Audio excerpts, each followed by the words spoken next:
हो राम।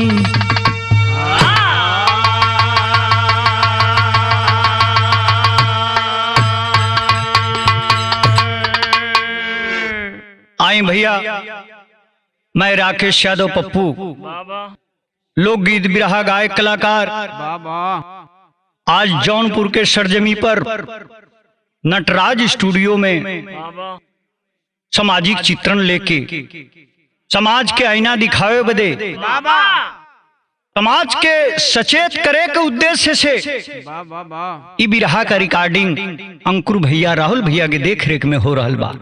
लेकिन बिरहा में आगे पढ़ला से पहले भूमिका के लाइन में कहना बा।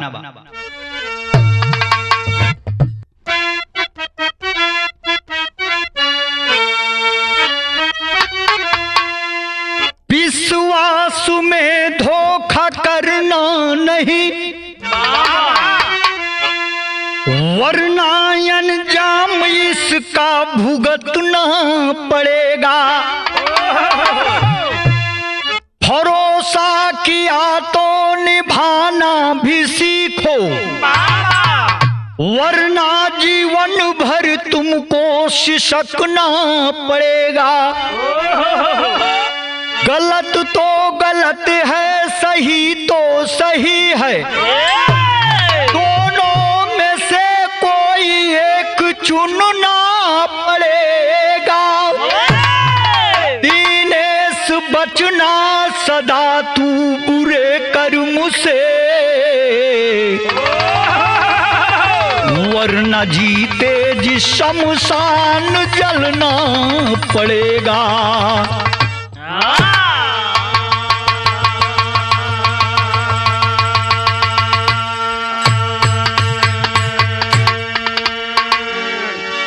गलत तो गलत है, सही तो सही, दोनों में से कोई एक चुनना पड़ेगा। अरे दिनेश बचना सदा तू बुरे कर्म से, वरना जीते जी शमशान जलना पड़ेगा। मुअल्ले के बाद ही शमशान जायल जाला, ई कभी का मतलब ना, जिंदा लाश भी बन के जिए के पड़ेला। अगर कर्म में कौनो गड़बड़ी आ गई तो। हमारे बिरहा में आगे बढ़ला से पहले एक लाइन गजल लगल मास्टर साहब।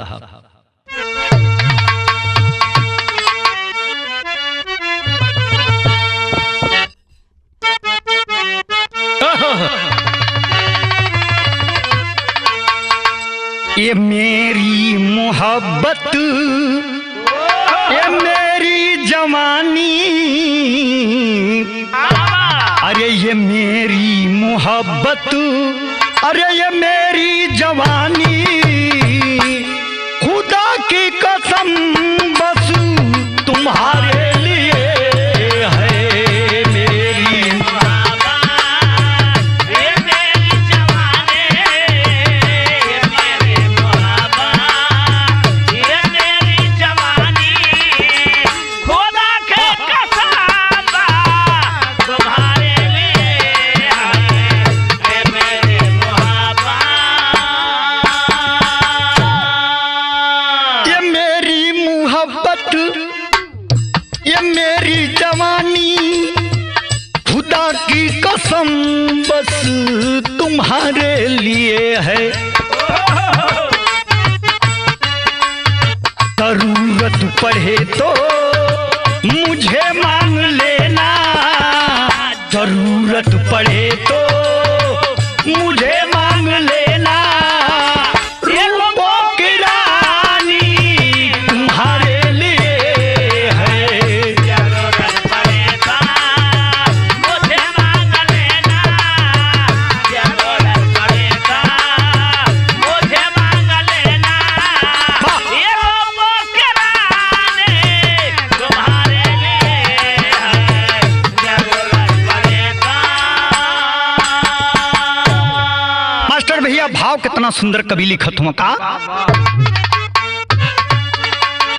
इंसान हो तो अरे इंसानियत पर,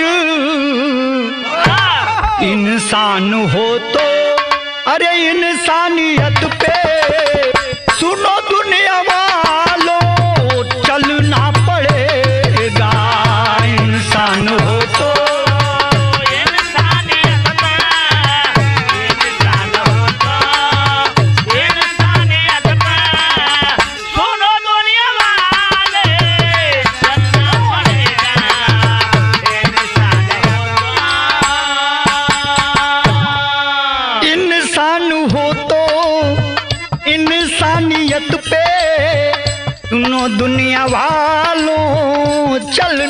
पड़ेगा।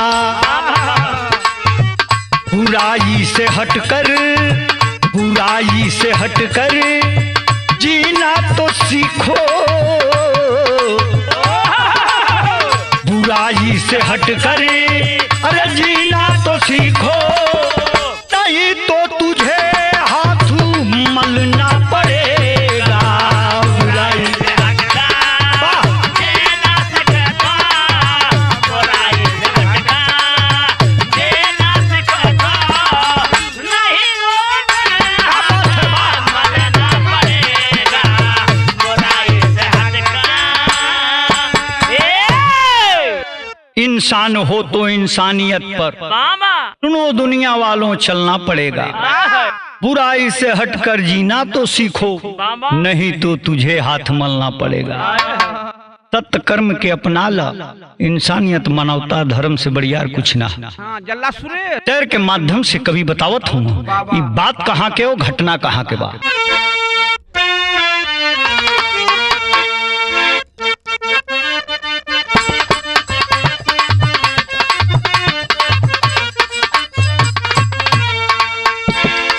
धरा से धर्म व ईमान को मिटावो नहीं, धरा से धर्म व ईमान को मिटावो नहीं, दीप इंसानियत का दिल से तुम बुझाओ नहीं।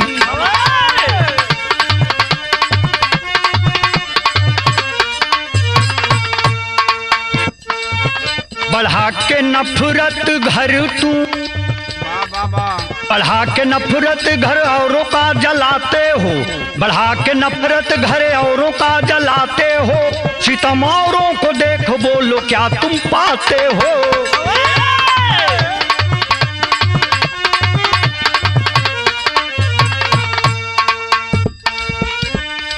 फिरोजाबाद जिला, फिरोजाबाद जिला गांव जो कटिहारी है, फिरोजाबाद जिला गांव जो कटिहारी है, राकेश सुरेश वही दो एक व्यवहारी है।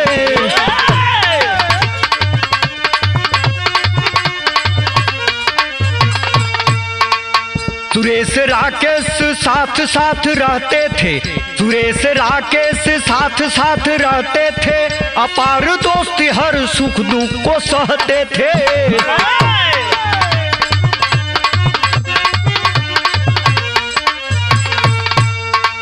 बहन राकेश की एक चांदनी सयानी थी, बहन राकेश की एक चांदनी सयानी थी, नशीला चेहरा जैसा लगते रूप रानी थी।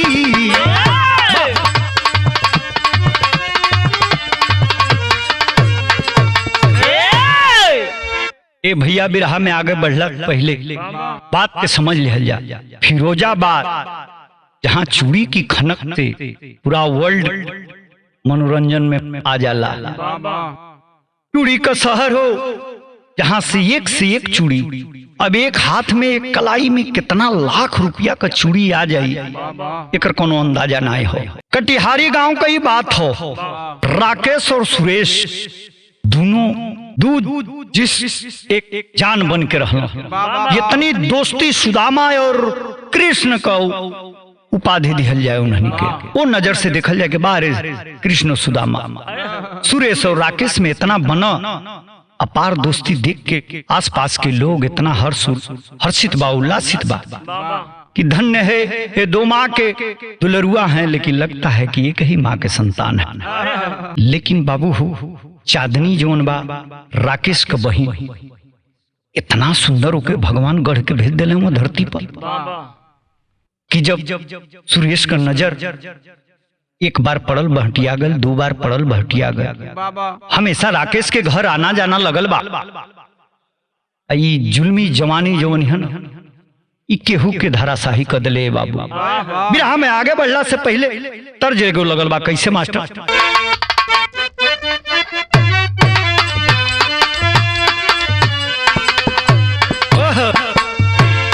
अरे अरे नहना दो, अरे अरे नहना दो, बताओ दिल के हाल।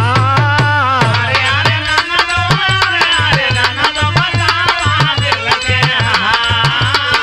अरे अरे नहना दो, अरे अरे नहना दो, बताओ दिल के हाल।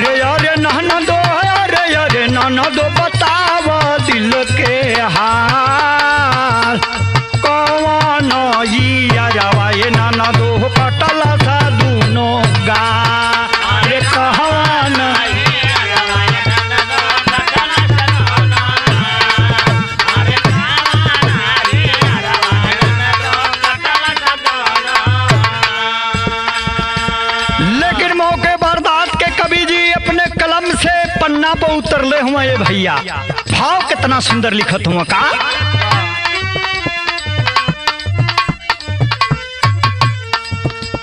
रहली मितैया फेला बाटे होही तैया सुनतानी उन कर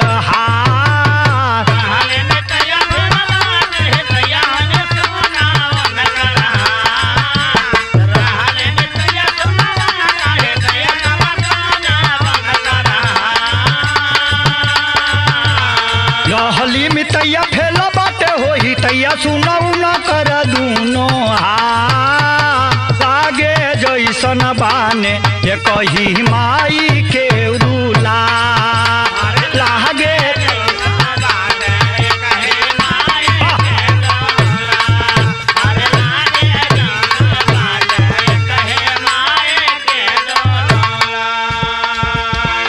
साथे खाइल पियल सूतल दिन रात भैया हो।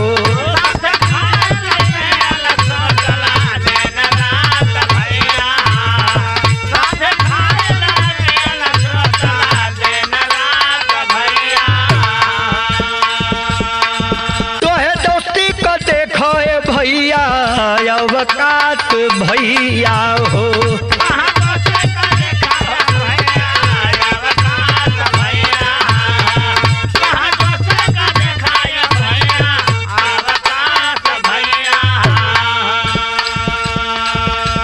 दलल समैया हो बनी के कसैया चलल सयापन चा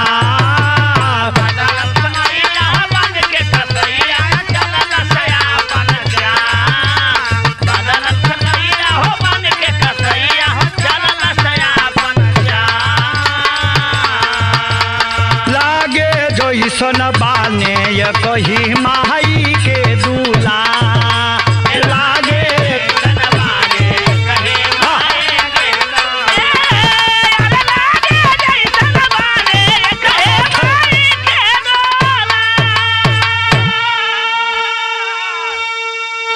चारों तरफ डंका बजल, लोग प्रसन्न भी होता, लोग दुश्मन भी बन जाता कि मुट्ठी बन के रही सत जौन मन में आवता तौने कहले तना सब।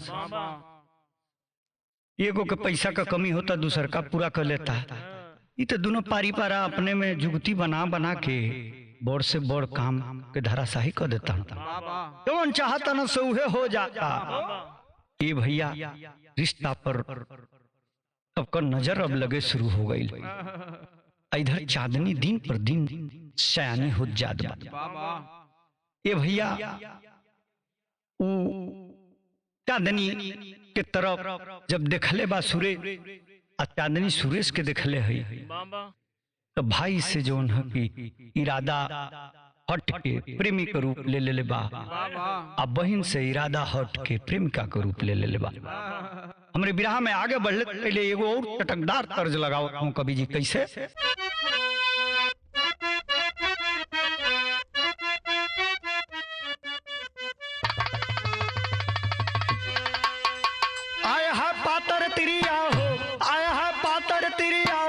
मजेदार उनका हमें बड़ा रस मिलेला।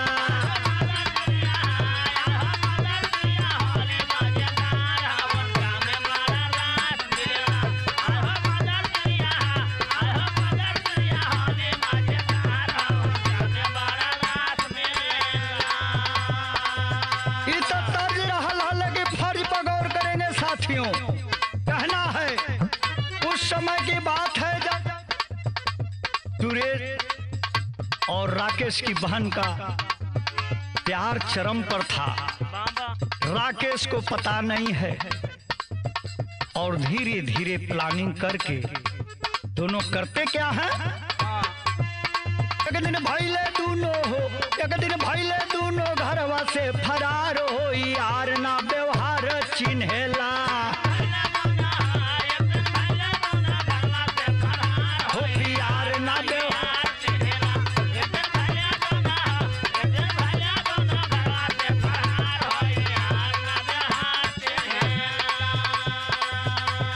शहर बम्बई आई, गईले शहर बम्बई आई, सुरेश करे नौकरी पाई।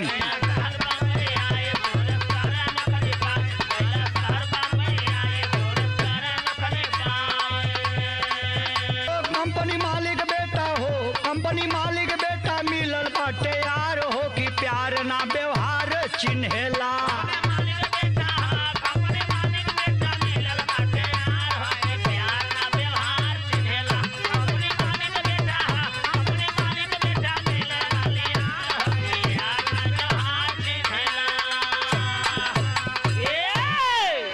आई देखी जब सुरेश लेके राकेश की बहन के भाग गई बा घर से, हाहाकार मच गई है।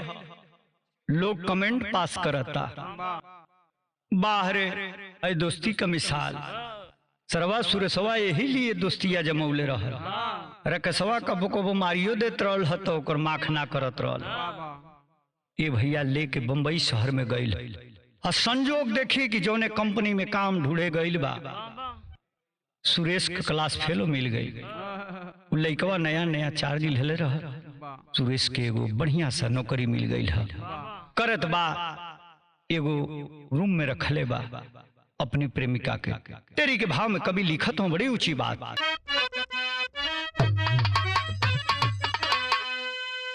चोरों का रिश्ता चोर ले जाला, अरे चोरी का रिश्ता चोर हो, चोरी का रिश्ता चोर ले जाला।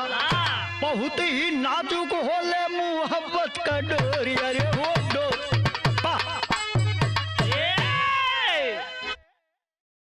चोरी का रिश्ता चोर ले जाला। बहुत ही नाजुक होले मोहब्बत का डोर, चोरी का रिश्ता चोर ले जाला। भैया हो प्रमाण मिलेला कि 95% लव मैरिज सक्सेस नहीं होती है।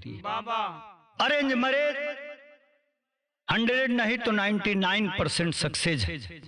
जौन लड़की हो 22 साल का हो गई बा, 22 साल जे माई बाप पलल ओकर भईबे ना कही तो 4 दिन के मोहब्बत में तोहार हो जाई। तो हरी से नीक मिली तो फिर दूसरे के संग फरार हो जाइए। गीत बदल गए मास्टर साहब, बड़ी चटकदार तर्ज लग गई मास्टर साहब। कैसे बा?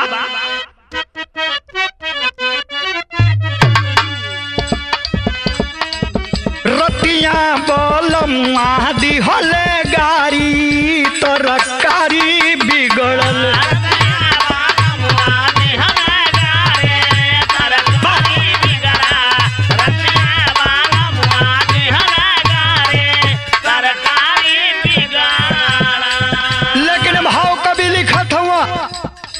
मौके वारदात के बयां करत हूं का। चली जा सूरे सहजब नौकरिया, चली जा सूरे सहजब नौकरिया की घर के भीतरिया।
ए भैया ऊंचा पद धले बा, कंपनी में मैनेजर बनौले है मुन्ना भैया।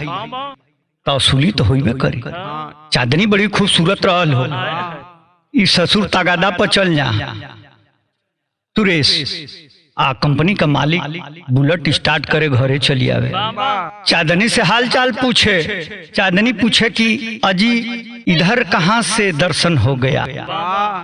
तो कहे कि बगलिए तगादा रहल है, जात रही है मीटिंग में। तो चलिए है कि जब दोस्त का बीबी हो तो मिल लें, हाल चाल हो जाए। विदेशिया में कवि लिखत हूँ।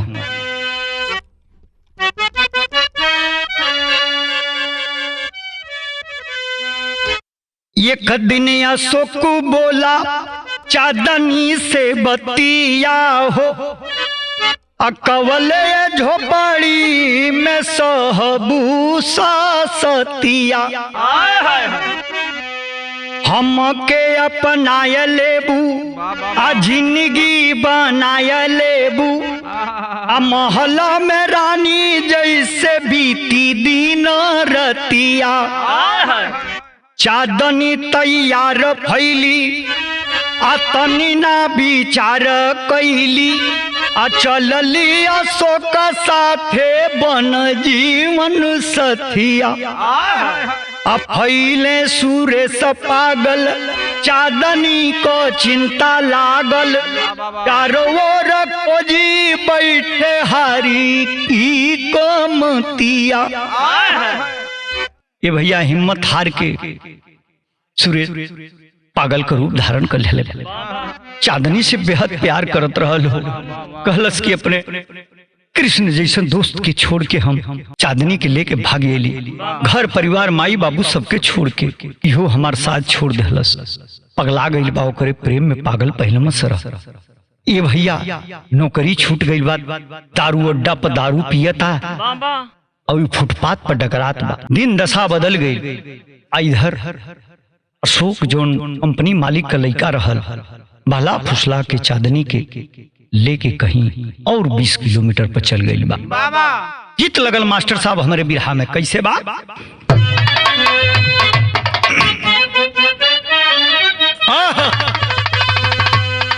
कचौड़ी गली सुन कैला बलमू हो, कचौड़ी गली सुन कैला रजऊ, अरे मिर्जापुर के कैला गुलजार हो। कचौड़ी गली सुन कैला रजऊ,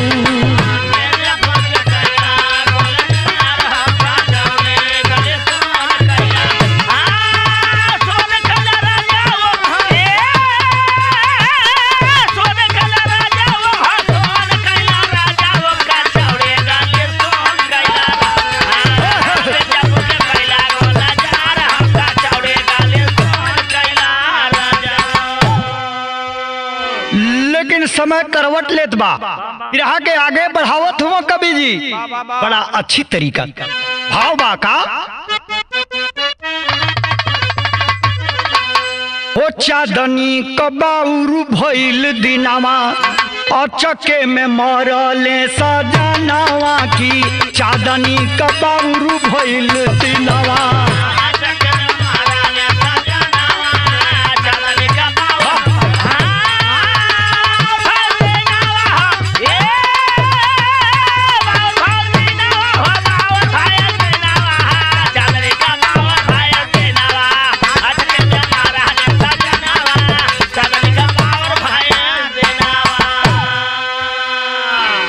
ये भैया समय करवट लेत बा। वो अशोक लिया के तो गईल, साल 2 साल बीतल ह, साथ छोड़ देला चांदनी का। चांदनी अबला हो, अबला तो कहे के पड़ी, लेकिन डायन चुड़ैल भी कहे के पड़ी। का जरूरत रहल रे घर दुआर छोड़ के, तोर माई बाप उदय बियाह कैले रहता। भागत है परात है, माई बाप के छोड़बी तो पाप लगबे करी। चांदनी के घरवा का लोगवा अब भगावे, आ झाड़ू पोछा कोई के अपन दिनवा बितावे।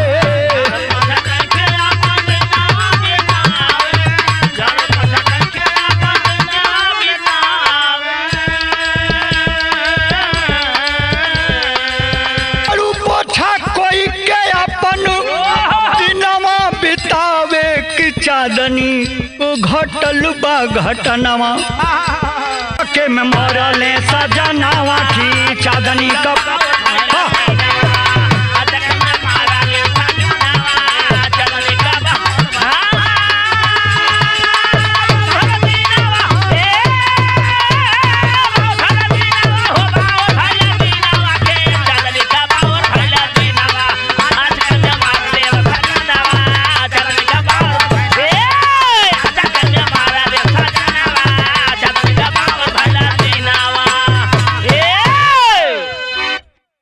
ए भैया जब अशोक का मृत्यु हो जात बा, अशोक गईले उपद्रव जे भी कइल बा उस समय से पहले जाई।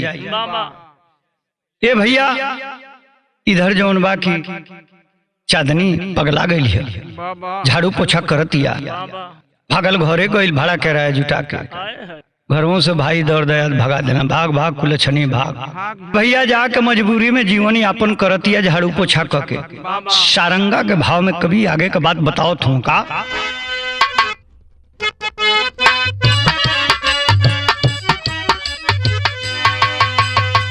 चांदनी हो काम कैली क्वार्टर करहिया धैली, क्वार्टर करहिया धैली, आटो सगैली चकराजी। किस्मत हो कायल भइल, बहुत लोग घायल भइल, बहु लोग घायल भइल, हॉस्पिटल लोग पहुँचाजी। दवाई लाज भैले होश में मिजाज भैले, होश में मिजाज भैले, देखले चांदनी जी हाजी। घूमल नजरिया भैया कांपे शरीरिया भैया, कांपे शरीरिया भैया, बगले सूर्य सूतल बाजी। चांदनी भागल जब कहीं आसरा ना पौली है, अपने क्वार्टर की तरफ जात है। ऑटो में बैठल बाड़ी, ऑटो खचाखच भरल बा। ये बाबू ऑटो का एक्सीडेंट हो जाता है, तमाम लोग घायल हो गए, बेहोश हो गई। जी मदद के रूप में जो ने भी व्यवस्था में बा सबके ले जाकर हॉस्पिटल में पहुंचावता। चांदनी का जब होश आइल है, बेहोश स्ट्रक्चर पर उस सुरेश वो देखती है, रोमा भवर जाता, जाके छतिया से लपट गई बा। अरे स्वामी यहाँ कैसे?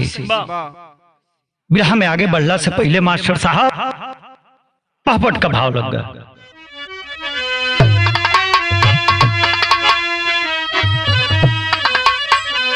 अरे पूछे दोनों बरसत नया नवा डॉक्टर साहब से, ले आइले हॉस्पिटल दरमियान नवा डॉक्टर साहब से।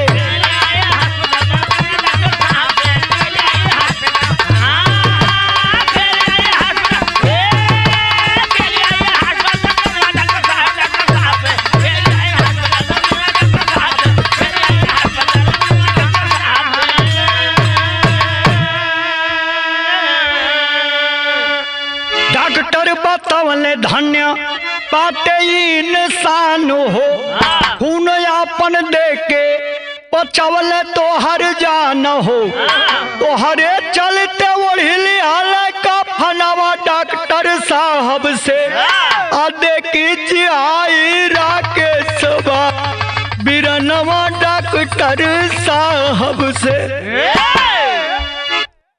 ये बाबू राकेश हो अटुइया के चलावत रहल, दिन दशा बदलल बा, वही का भाई वो घायल रहल, अलग पड़ल बा। डॉक्टर साहब से जब चांदनी पूछले है क्या ही हमारी बगलिया में इनके हम पहचानत तनी, ई के है?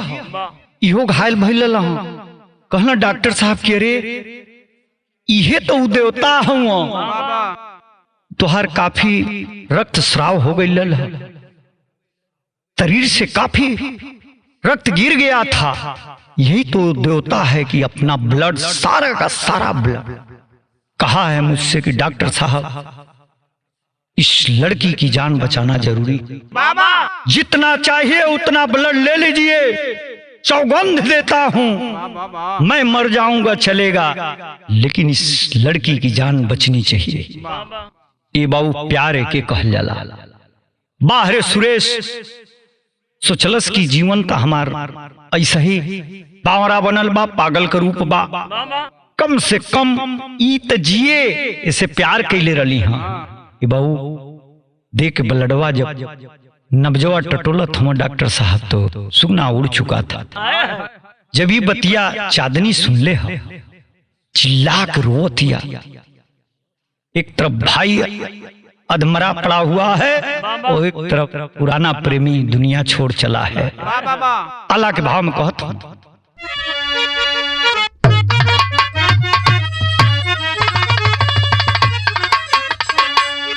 चांदनी सुरेश गिर के लसिया परोवे भैया।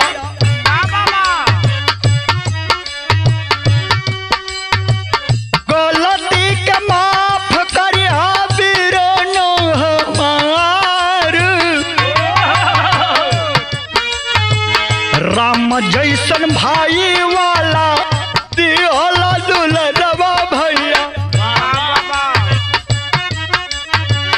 कैसे बुलाई के उने की हो तोहार। पापवा कमैली जाके दागाबाजी कैली भैया। कुलवा का पानी जतिया हो बिसार। जनवा बचवल हिरऊ देई के तू खुनवा सैया। हमनी के चलते दिहला दुनिया बिसार। अब नाही तोहरा जैसन तैया हम पाइब राजा। सपनों में होई नहीं बेटिया दीदार। डॉक्टर साहब उस राकेश से भी कहते हैं चांदनी का जान तो इसी देवता की वजह से बचा है, लेकिन उसी ब्लड का कुछ हिस्सा तुमको दिया गया है। आज जो तुम जिंदा हो, ये बाबू राकेश और चांदनी मिल के वो सुरेश के छतिया से सटा के रोवत हूँ।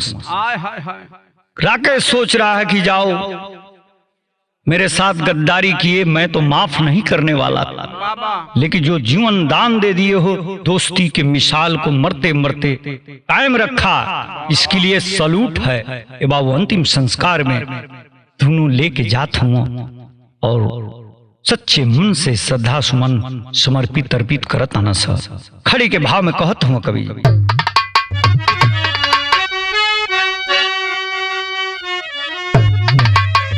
अरे मानवता का डोरा जनी बुझावा भैया। अब भटकल समाज बाट रहिया देखावा भैया।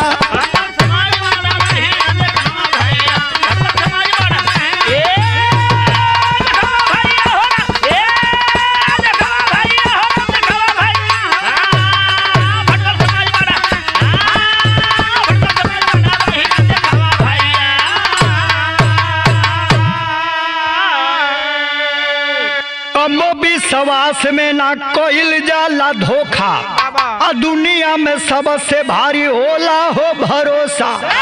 अरे फर्ज वाला नतवा निभावा भैया। अरे भटकल समाज बाट रहिया देखावा भैया।